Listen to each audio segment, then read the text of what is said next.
Alhamdulillah nahmaduhu wa huwal mustahaqqu lil hamdi wa thana'i nasta'inuhu fis sarra'i wa dharra'i nastaghfiruhu wa nastahdi lima yuqarribuna ilayhi nu'minu bihi wa natawakkalu alayhi fi jami'i halatina wa nusalli wa nusallimu ala mab'uusi rahmatan lil alamin wa awwalu musyafi'in fi yaumil ardi wal hisab sayyidina Muhammad ibn Abdillah wa ala alihi wa sahbihi wa man tabi'a hudahu ila yaumil mi'ad. Yang saya hormati dan yang sama-sama kita hormati keluarga besar Shahibul Hajah, Bapak Mahibal sekeluarga besar, para alim ulama, para asatidz, tokoh agama, tokoh masyarakat yang kami hormati, hadir di tengah-tengah kita anggota DPRD Kota Lubuk Linggau, dan yang kami hormati Bapak RT setempat yang sempat hadir, rekan-rekan asatidz dan asatidzah banyak hadir di tengah kita malam ini, kepala-kepala KUA, bapak-bapak, ibu-ibu, hadirin tamu undangan yang dirahmati Allah Subhanahu wa Ta'ala dan yang saya hormati.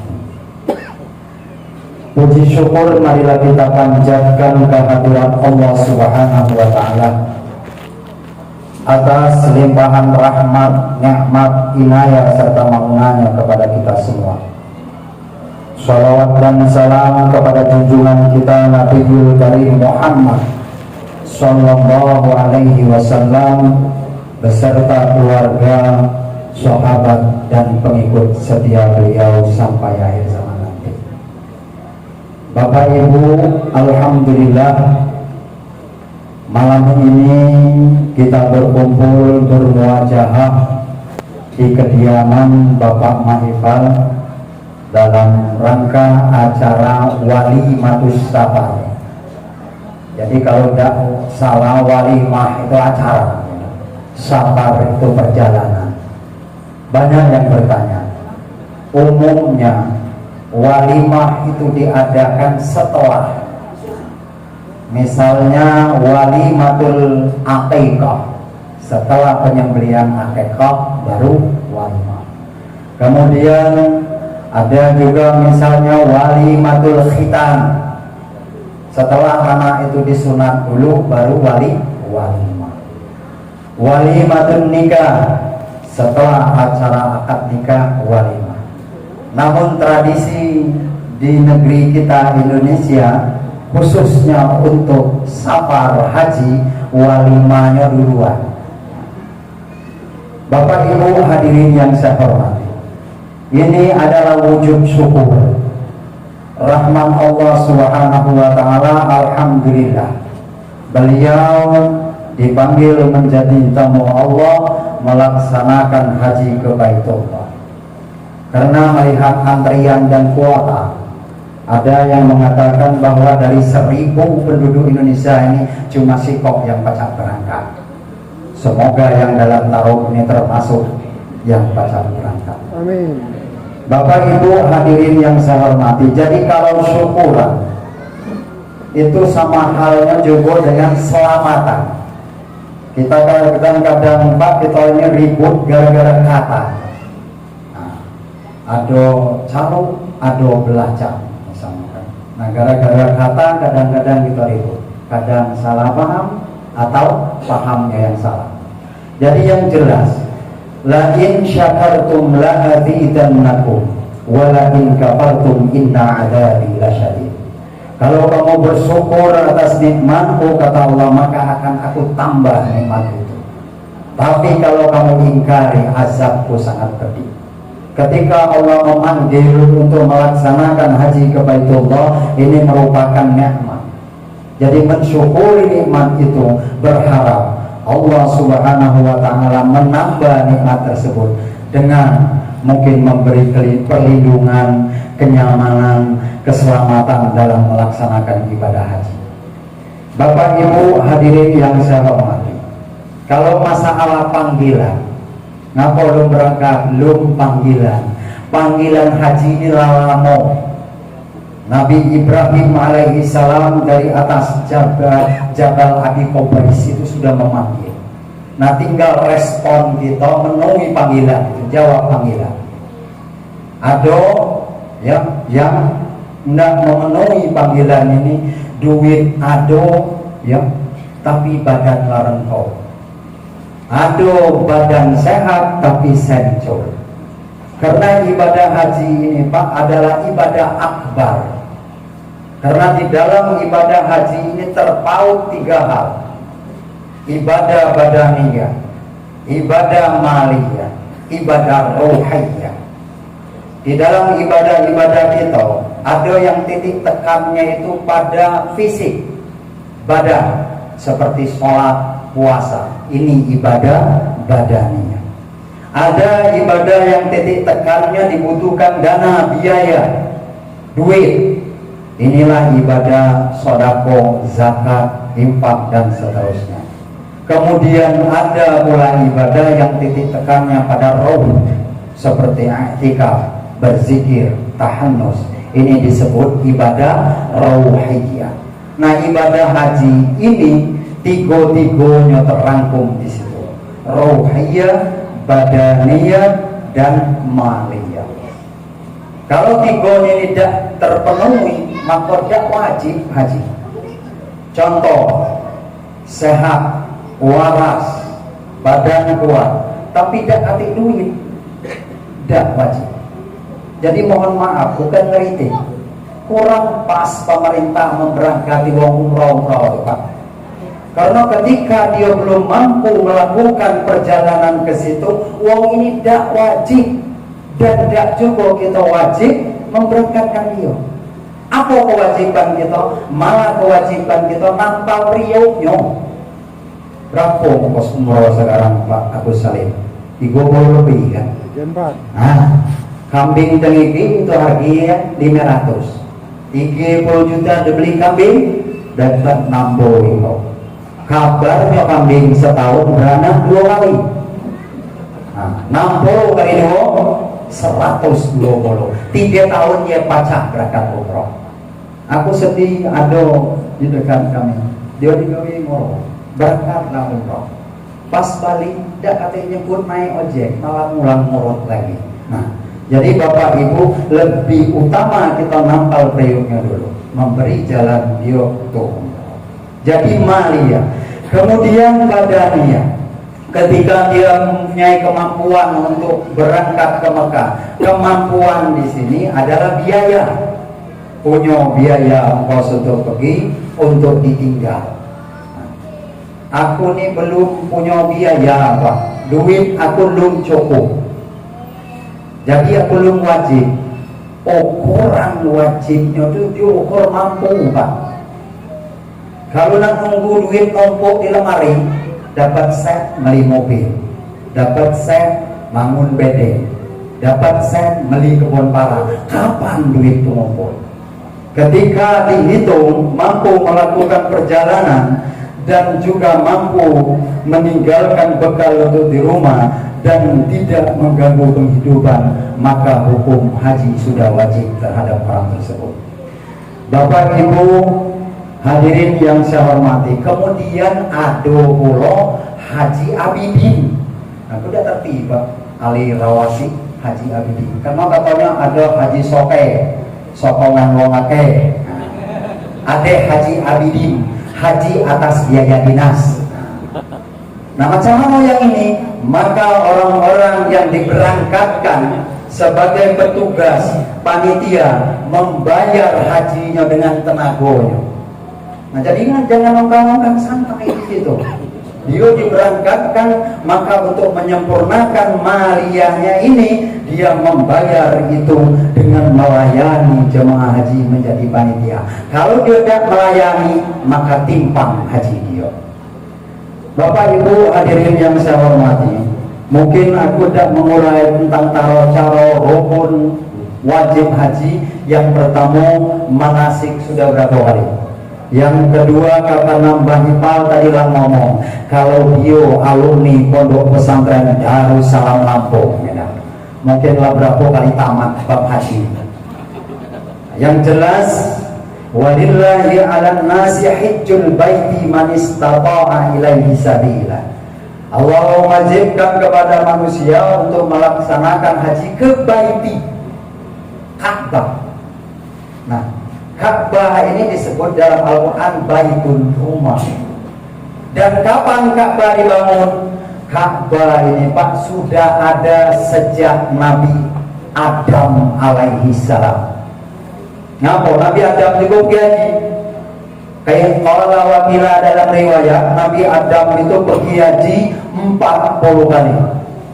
Berjalan dari India, jalan kaki maksudnya. Kalau kita tidak akan sanggup, karena Nabi Adam itu kalau tidak salah tingginya 60 hasta. Ya. Nah, mungkin selangkah dia wajar kalau dia pergi haji berjalan dari India. Nah, apa dasarnya Ka'bah dibangun di masa sebelum Nabi Adam? Inna awwala baiti wudi'a lin-nasi lalladzi bi Makkah mubarakan wa hudan wa busran. Rumah yang pertama sekali dibangun untuk manusia yaitu Ka'bah Baitullah.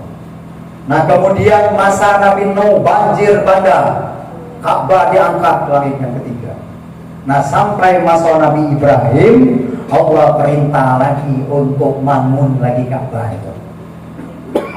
Nah, kok kalimat Nabi Ibrahim lain dalam Al-Quran, wa id yarfa'u Ibrahimul qawa'ida minal baiti wa Ismail.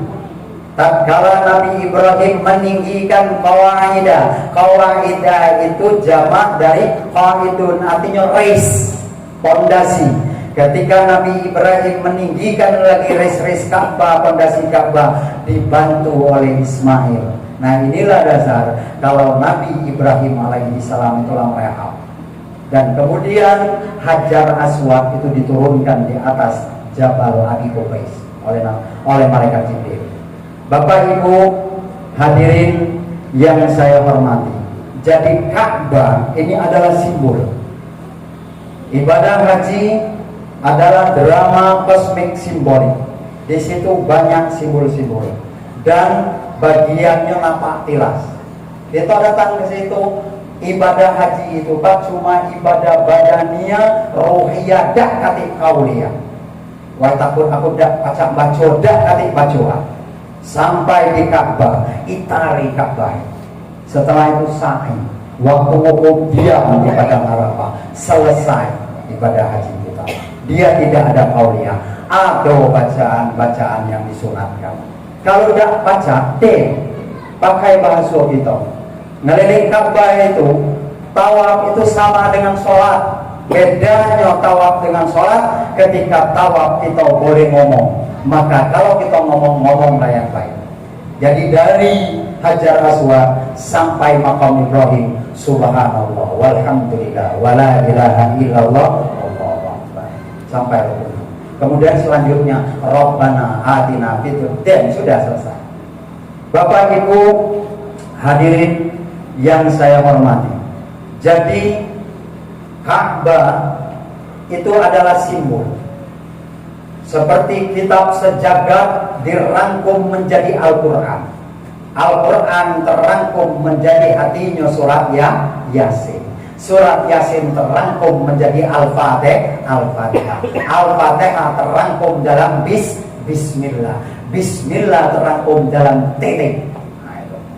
Disitulah rahasia titik wajibul wujud. Allah itu satu tunggal. Dari situlah sangkan para murid dumadi. Jadi Ka'bah itu simbol. Dari mana kita menuju kepada Ka'bah? Ini maksudnya Allah adalah sangkan para murid dumadi, asal dan tempat kembali seluruh yang hidup. Jadi dia soleh, memang dia mulia, tetapi memuliakan Ka'bah beda Pak dengan kita ke keramat Jogil, keramat Moneng Maresame, nah itu beda. Sampai ada kasus orang Indonesia yang nyayat lampu Ka'bah, ketangkap untuk apa? Untuk jimat. Hati-hati. Ali yang cerdas pernah ketika akan mengecup Hajar Aswad ngomong, alimtu annaka hajar, aku tahu kau ini batu, la yaturuni wala yanfa'uni, kau tidak akan beri manfaat kepadaku dan juga mudarat. Kalau aku tidak melihat Nabi mencium engkau, maka aku tidak akan mencium. Bapak Ibu hadirin yang saya hormati, jadi ibadah haji dan ritual-ritual kita sudah dimulai sejak Sya'ban Rajab kemarin. Ketika masuk bulan Ramadan, bulan Ramadan ini adalah bulan suluknya untuk umat Islam. Nah, kemudian masuk di bulan Syawal. Di sini kita mensucikan diri. Muamalah ma'anas, apabila ada jejak-jejak noda, kita bersihkan. Seperti di Indonesia dikenal ada tradisi khusus kita halal bihalal. Kemudian pergi ke Mekah memenuhi panggilan Allah dan sampai di padang Arafah. Ada yang ngomong Arafah itu kata Arafah pertemuan Nabi Adam dan Hawa. Tetapi luas arif ma'rifat itu juga asal katanya sama dengan Arafah. Jadi diam di padang Arafah itu merenung sejenak. Kita tafakur untuk menggapai ma'rifat ilallah. Karena perjalanan usul ilallah ada yang lewat thariqah, ada yang lewat syariat. Nah, bagi mereka yang melalui jalan syariat, maka di Arafahlah berusaha untuk menggapai kearifan. Nah, kalau balik dari haji, ciri haji dia mabrur, dia semakin arif dan bijak. Arif dan bijak. Karena dia ketika di Arafah menggapai ma'rifat ilallah. Jadi kalau balik dia arif dan bijak. Beda apa bijak? Ada wong bijak sana, ada bijak sini. Wong bijak sana itu dia ngurus sombong. Di dia tidak ngurus, artinya bijak sana. Ada orang tak peduli dengan orang lain, dia ngurus diri dia dewe. Nah, ini bijak sini. Atau Pak Dewan, jangan bijak sana, jangan bijak sini. Yang bagus itu orang yang bijak. Kalau dia bijak di mana-mana dia bijak. Bapak Ibu hadirin yang saya hormati, ketika di Arafah, ya, anta wahidun fis sama, ana wahidun fil ardh. Kamu satu di langit, aku satu di bumi. Walaupun di tengah keramaian itu, ketika terjadi apa-apa, kita tidak pacak ngapo-ngapo kecuali mengandalkan perlindungan Allah. Walaupun ramai hakikat kita satu. Di situ menggambar ma'rifat. Umumnya orang yang pulang membawa haji mabrur, dia akan menjadi orang yang arif dan bijak. Kalau sebelum pergi haji renyeng, nah, balik dari haji ramah. Sebelum pergi haji diokesi, balik haji jadi dermawan. Kalau balik haji tambah kesi, nenek balik. Nah, itu tadi itu haji tidak mabrur tapi mabur. Bapak Ibu hadirin yang saya hormati, jadi dalam pelaksanaan ibadah haji itu penuh simbol-simbol.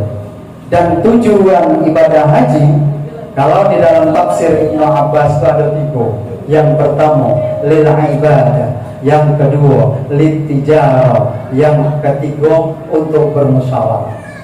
Jadi pertama, kalau dulunya haji itu pertama sekali untuk ibadah. Nah, yang kedua lit tijarah, untuk berdagang. Nah, tapi sekarang tidak masalah lagi diperiksa.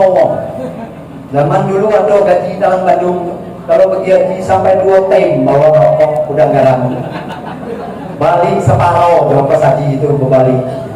Nah, tapi memang dulunya itu ketika ibadah haji datang kabilah-kabilah sekaligus mengadakan tijarah perdagangan. Kemudian yang kedua, tujuan haji yang pertama ibadah, kedua tijarah untuk bersilaturahim. Mestinya ketika ibadah haji dari negara-negara muslim itu memutus utusan-utusannya, waktu itulah diadakan musyawarah akbar tingkat dunia menyelesaikan masail-masail yang terjadi di tengah umat Islam.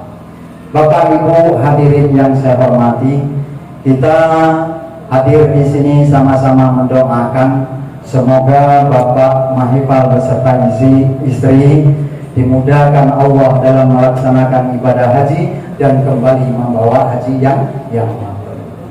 Karena haji mabrur ini susah. Pernah ada cerita di satu daerah yang tidak jauh dari Mekah itu ada 11 orang kampung itu tidak berangkat haji. Salah si koknya tukang sol sepatu. Dia digawinya sol sepatu tidak pernah di rumah. Nah ketika tidak berangkat haji dia istirahat dulu ngesol ya. Dia mantap di rumah. Pas malam itu dengar anak tetangganya nangis bermalam-malam. Akhirnya dia datang ke situ. Nyingok anak itu nangis. Ibunya masak, tapi lah selama itu dia masak-masak. Pas dia masuk, apa yang kau masak? Ternyata yang dimasak dia batu. Ngapa kau masak batu? Anak aku ini lapar dari tadi. Kami tidak kati yang dimasak. Aku ini cek-cek dia masak supaya nunggu dia tertidur. Akhirnya tukang sol sepatu ini balik dan berpikir kalau model kada wajib aku haji. Tetangga aku masih model itu. Akhirnya apa yang terjadi? Duit dia kasih ke situ. Dan ambil duit kan. Besoknya dia ngesol sepatu lagi. Akhirnya kawannya sekolah jadi berangkat muda.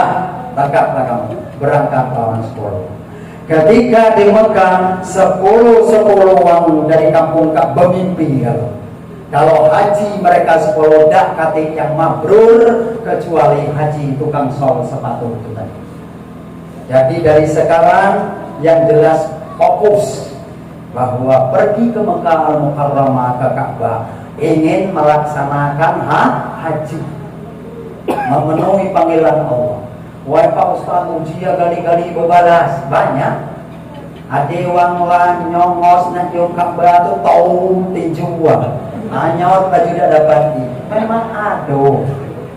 Tapi ingat kehadiran kita ke situ sebagai tamu Allah, tamu zat yang agung. Kita kalau diundang tamu wong hebat, insya Allah keamanan, kenyamanan kita akan terjamin. Asal kita sebagai tamu tahu cara, jangan jadi tamu kurang ajar. Tamu itu kurang ajar di rumah siapa beda akan nyaman, wong meluat nih dia. Nah, ketika ibadah